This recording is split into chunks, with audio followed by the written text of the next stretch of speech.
우리 채널에 오신 것을 환영합니다. 여기는 과거의 기묘하고 어두운 비밀들이 드러나는 곳입니다. 처음 방문하신 분이라면 지금 구독과 알림 설정을 잊지 마십시오. 지금부터 들려드릴 이야기는 마치 어둠 속의 촛불처럼 당신의 피부에 소름을 돋게 하고 시선을 붙잡아 둘 것입니다.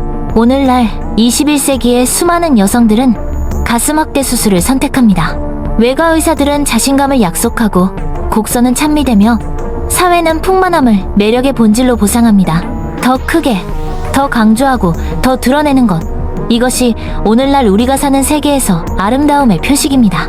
하지만 수백 년 전 중세와 르네상스 시대로 거슬러 올라가면 이상은 정반대였습니다. 여성들은 반대로 하도록 강요받았습니다. 그들의 가슴은 묶이고 눌리고 납작해져 자연스러운 성장이 조금도 드러나지 않게 되었습니다. 평평한 가슴은 결함이 아니었습니다. 그것은 미덕이었습니다. 순결, 겸손, 도덕적 청렴을 의미했습니다. 그 시대의 기록을 보면 소녀들이 단단한 보디스에 억지로 들어가거나 몸통이 천의 띠로 단단히 묶이고 심지어 쇠나 나무판에 눌려 있었습니다. 목표는 단순했습니다. 육체를 침묵 속에 짓눌러버리는 것. 가슴은 찬양받는 것이 아니라 정죄받는 것이었고 욕망과 타락, 죄악의 상징으로 여겨졌습니다.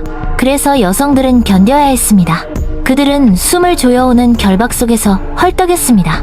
갈비뼈에는 멍이 들었습니다. 어떤 이들은 평생 기형의 흔적을 안고 살아야 했습니다. 이 모든 것은 아름다움의 이름으로, 신의 이름으로, 자연을 수치로 비틀어 놓은 도덕의 이름으로 행해졌습니다. 이 대비가 보이십니까? 우리 시대의 풍만한 가슴은 아름다움, 힘, 자신감이라 불립니다.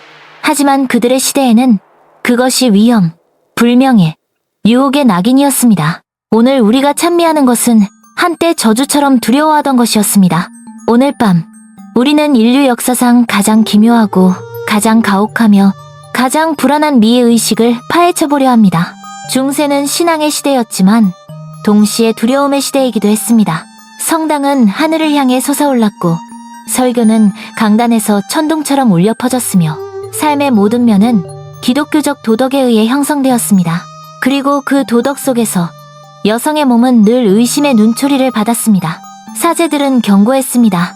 육체는 죄로 들어가는 관문이라고, 욕망은 영혼을 파괴할 수 있다고, 통제되지 않은 육체는 악마 자신이 쥐고 흔드는 무기라고, 그리고 여성에게 가슴은 순결과 타락이 충돌하는 전장이 되었습니다. 풍만한 가슴은 자연스러운 아름다움으로 여겨지지 않았습니다. 그것은 욕정의 표식으로 간주되었습니다. 도드라진 가슴을 가진 여인은 위험하고 외설적이며 심지어 저주받았다고 속삭여졌습니다. 부모들은 뒷말을 두려워했고 가문은 스캔들을 두려워했습니다. 그래서 딸들은 천과 강철의 층 아래서 자연을 억눌리는 결박에 내몰렸습니다. 사회적 압력은 엄청났습니다. 자연스럽게 가슴이 자라도록 두는 소녀는 곧 비도덕적이라는 낙인을 받을 위험을 감수해야 했습니다. 구혼자는 등을 돌릴 수 있었고 이웃은 수군거렸습니다. 귀족의 궁정에서는 수군거림이 칼보다 더 날카로웠습니다. 명예가 모든 것이었고 평평한 몸매야말로 순결의 증거가 되었습니다. 예술가들은 이 이상을 반영했습니다. 귀부인들의 초상에서 가슴은 단단한 보디스 아래 사라졌습니다. 눈은 겸손히 내려앉고 손은 가지런히 모아졌으며 실루엣은 평온하고 절제되어 있었습니다. 아름다움은 존재하는 것으로 정의되지 않았습니다. 오히려 사라진 것으로 정의되었습니다. 가슴을 납작하게 만드는 것은 단순한 유행이 아니었습니다. 그것은 복종이었습니다. 훈육된, 겸손한, 덕망 있는 딸이라는 표시였습니다. 부모들은 매끈한 딸의 실루엣을 내세우며 자신들이 딸을 잘 길렀다고 증명했습니다. 이 결박은 잔혹으로 보이지 않았습니다. 그들은 그것을 보호라고 불렀습니다. 욕망으로부터의 보호, 유혹으로부터의 보호, 스캔들로부터의 보호. 하지만 보호에는 대가가 따랐습니다. 고요하게 그려진 초상 뒤에는 숨을 헐떡이는 어린 소녀가 있었습니다.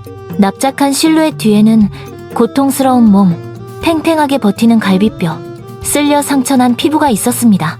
오늘날 우리가 우아함이라고 보는 그 모습은 그들에게는 끝없는 인내였습니다.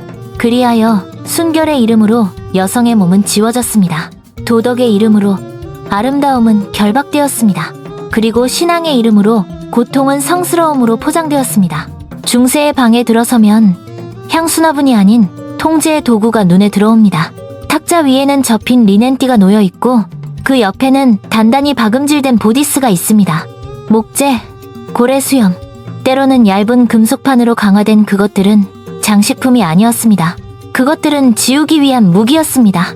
의식은 어린 나이에 시작되었습니다. 때로는 12살도 되지 않은 소녀들이 어머니 앞에 서야 했습니다. 첫 번째 리넨띠가 가슴을 감쌉니다. 그리고 당겨집니다. 두 번째 띠, 세 번째 띠. 마침내 가슴은 납작해지고 자연의 성장은 억눌려 버렸습니다. 그 다음은 보디스였습니다. 19세기의 코르셋처럼 가슴을 들어 올리는 것이 아니었습니다. 정반대였습니다. 높이 잘려진 보디스는 가슴을 평평하게 눌러 곡선을 지워버렸습니다. 이 옷을 입은 소녀는 깊게 숨을 들이마실 수 없었습니다. 어깨는 움츠러들고 갈비뼈는 쑤셨으며 호흡은 얕아졌습니다. 더 엄격한 집안에서는 더 가혹한 방법이 쓰였습니다. 금속판을 가슴에 대고 단단히 묶었습니다. 딱딱한 표면이 살을 안쪽으로 밀어넣어 성장의 흔적을 조금도 남기지 않았습니다. 밤에도 해방은 없었습니다. 어떤 소녀들은 결박한 채로 잠을 자야 했습니다. 리넨은 피부를 베고 금속판은 흉골을 멍들게 했습니다. 잠은 얕고 고통으로 자주 깼습니다. 몸은 침묵 속에서 항의했습니다. 갈비뼈는 휘었고 척추는 굽었고 성장은 멈추었습니다. 당시 의사들은 실신발작, 호흡곤란, 기형 같은 증상을 기록하기도 했습니다. 그러나 사회는 눈을 감았습니다. 창백한 피부, 가느다란 목소리, 연약한 체구, 이 모든 것이 우아함의 징표로 칭송되었습니다. 질병은 패션이 되었고 고통은 순결의 증거가 되었습니다. 그 밤을 상상해 보십시오. 가슴을 너무 꽉 묶어 심장 박동이 띠와 판에 부딪히는 것을 느끼는 소녀. 들이쉬는 숨은 투쟁이었고 내쉬는 숨은 해방이었습니다. 끈을 풀고 싶었지만 감히 그럴 수 없었습니다. 불복은 수치였고 자연은 스캔들이었습니다. 차라리 고통을 택하는 것이 나았습니다. 그 고통은 흔적을 남겼습니다. 피부에, 뼈에, 영혼에. 어떤 여성들은 평생 그 상처와 함께 살아야 했습니다. 그들의 몸은 사회가 얼마나 여성의 자연스러운 형태를 두려워했는지를 기억하고 있었습니다. 이것은 아름다움이 아니었습니다. 이것은 우아함으로 포장된 징벌이었고 천과 금속으로 감싸진 잔혹이었습니다.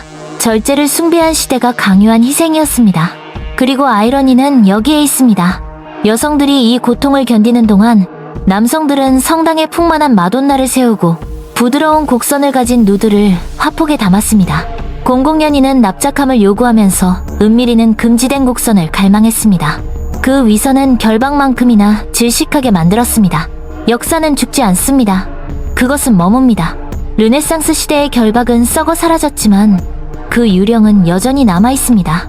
우리가 거울을 들여다보고 스스로 선택하지도 않은 이상의 자신을 맞추려 할 때마다 그것은 촛불 아래 당겨지던 리넨의 메아리입니다. 생각해보십시오. 아름다움은 결코 자유가 아니었습니다. 그것은 굴레였습니다. 어떤 시대에는 천과 쇠, 다른 시대에는 고래 수염과 강철, 오늘날에는 칼과 실리콘, 그리고 화면이 속삭입니다. 더 커져라, 더 가늘어져라, 네가 아닌 누군가가 되어라. 이 이야기가 소름 끼치는 이유는 단지 과거의 고통 때문이 아닙니다. 그 고통이 오늘을 비추고 있기 때문입니다. 어둠 속에서 헐떡이던 소녀들은 그 고통이 순결을 위한 것이라 믿었습니다. 우리도 그렇지 않습니까? 우리는 여전히 스스로를 묶습니다. 리넨이 아니라 좋아요와 유행으로, 금속판이 아니라 비교와 평가로. 르네상스의 결박은 사라졌습니다. 그러나 그림자는 길게 드리워져 있습니다. 그 그림자는 우리에게 질문합니다. 오늘날 우리가 아름다움이라 부르는 것, 그중 얼마나 진정으로 우리의 것입니까? 그리고 얼마나 많은 부분이 여전히 두려움과 통제, 심판의 메아리입니까? 오래된 초상화를 볼 때 비단으로 둘러싸인 평온한 얼굴을 마주친다면 그 천 아래를 기억하십시오. 물감 아래에는 가슴이 묶여 숨을 빼앗긴 소녀가 있습니다. 그 침묵은 그녀만의 것이 아닙니다. 그것은 우리 모두의 것입니다. 더 많은 이야기, 기묘하고 불안하고 시간의 틈에 숨어있는 것들을 원하신다면 지금 구독하십시오. 역사의 가장 어두운 비밀들은 여전히 그림자 속에서 기다리고 있습니다.